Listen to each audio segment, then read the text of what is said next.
million albums and had 14 #1 singles during his time in one of the most successful boy bands of the 21st century, so life was going pretty well. But it's been all over the news that in the last year he was declared bankrupt, and now he's back making music and we're supporting him all the way. Please welcome Shane Filan.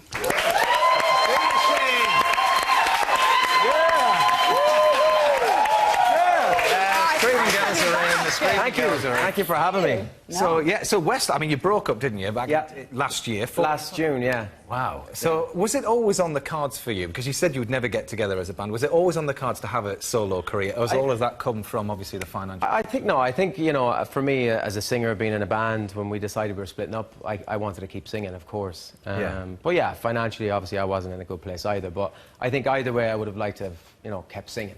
I was, you know, 31 or 32 when we decided to split up, so I thought it's a bit young to... Yeah, there's still plenty of... Yes, and do you know what? It's the best news ever for girls all over the UK. So yeah, it's great, you know. The fans have been fantastic, obviously, you know, the amazing support, and it's, you know, it's just... I'm delighted to be doing it. I'm delighted to be first single out at the weekend, so... Exactly, and do you know what? As a bloke, I love it. I love the song. I love the song. I haven't stopped singing all afternoon.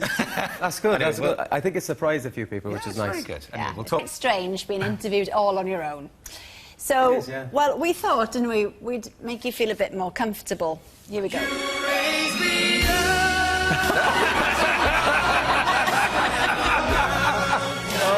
Is that better or worse? Hi, lads. A bit quiet. We're back together.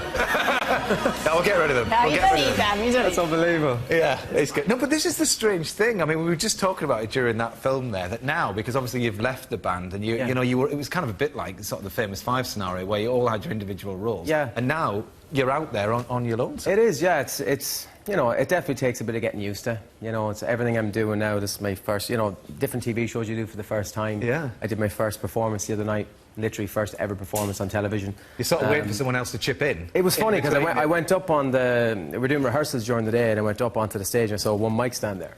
So that was like, you know, it just kind of hit me then. It was like, all right, I'm on my own here, you know. But, you know, it's great, it's fresh.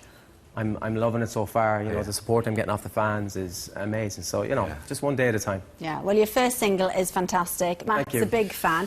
It's been described in the press as, here we are, sing-along, sunshine-tinged pop at its finest. But actually, we think it's deeper than that. Have a listen, see what you think. The thing is, Shane, I mean, it's a very, you know, clap along, it's a happy song, but I mean, it comes from, you know, obviously you've had a very difficult period of time. Yeah. And all this music has sort of come from the back of that. How do you get such a happy song out of such a dark situation? I think, you know, for me, I had a few years there, it was very dark and it wasn't happy at all. But I think when I got the chance to go in writing, I wanted to talk about positive stuff in my life, which was, you know, my marriage, my kids healthy, you know, me going forward, singing. Everything to me was the first song, the first session I had for the album, first writing session I had. Yeah. And it was 2 days after I handed over the keys to my house. So I was in a kind of a place where it was like, right, that doesn't matter, that's gone, everything else is gone, but I have this, I have my kids, I have a great marriage, and I'm happy. And that's the song that came out of it, you know, just, I wanted to write about positive stuff. The whole album is positive, it's all upbeat and stuff that's important to me. It's exactly what the title of the song is, it's what's everything to me. And we just showed a lovely picture of you with your three I just saw children that, yeah. Do any of the children have the singing gene? Yeah, they do, actually. It's funny because the last 6 months I've been like playing demos and stuff in the car, and, you know, the boys will be singing along to it. But Nicole is probably... You know, she's older, she's 8, so she's shown she wants to go to stage school. Does she really? Oh, really? And are you encouraging that, or are you kind of saying, funny, I was playing a bit on the guitar the other day, because I'm not very good on the guitar, but I was learning some of the parts of my song the other day, and she wanted to get guitar lessons. So anything I'm doing, whether it's singing, guitar, whatever, she wants to do it. And she's like, can I get a guitar, Daddy? Can I go to stage school? So she's definitely going to be on the stage to some degree, I think, A little protege. Hopefully, yeah, you never know. And it's part of an EP, isn't it, this particular single? It's an EP, yeah, so it's 4 songs that's coming out on Sunday, and it's basically like a taster of the album. So it gives you kind of, there's a couple of ballads there, a couple of up-tempo songs, but yeah, it shows what the album's going to be like. Yeah, brilliant. And that's what you're saying there, Shane's new 4-track EP, Everything to Me, is out 25th. Thanks, Teffers. Now we're going to get the fruit. Well, now we can say hello to the fully blossomed fruit. Paul's in the studio, and it's a pleasure to have you here. Thanks for coming in, Paul. I'm so happy to be here. I really am happy. I can tell you that. I'm happy. I'm ready to go. Yes, there we go.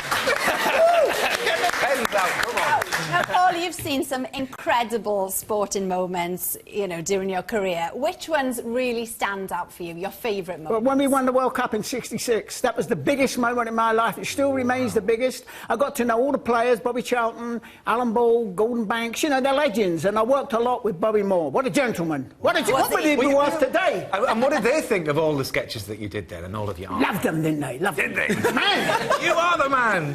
But I couldn't believe you were there when Roger Bannister broke the I was there when Roger Bannister broke the 4-minute mongo. Wow. I was there when Randolph Turpin beat Sugar Ray Robinson in 1951 and they signed my drawings. Oh. Wow. And what, you know the Ali sketch that you did there, Muhammad Ali? Yeah. Where was that? That was in America. I met Muhammad Ali quite a few times. Wonderful guy, very funny, very, very funny, and a genius. He was a genius in the ring. Brain, great brain, great brain.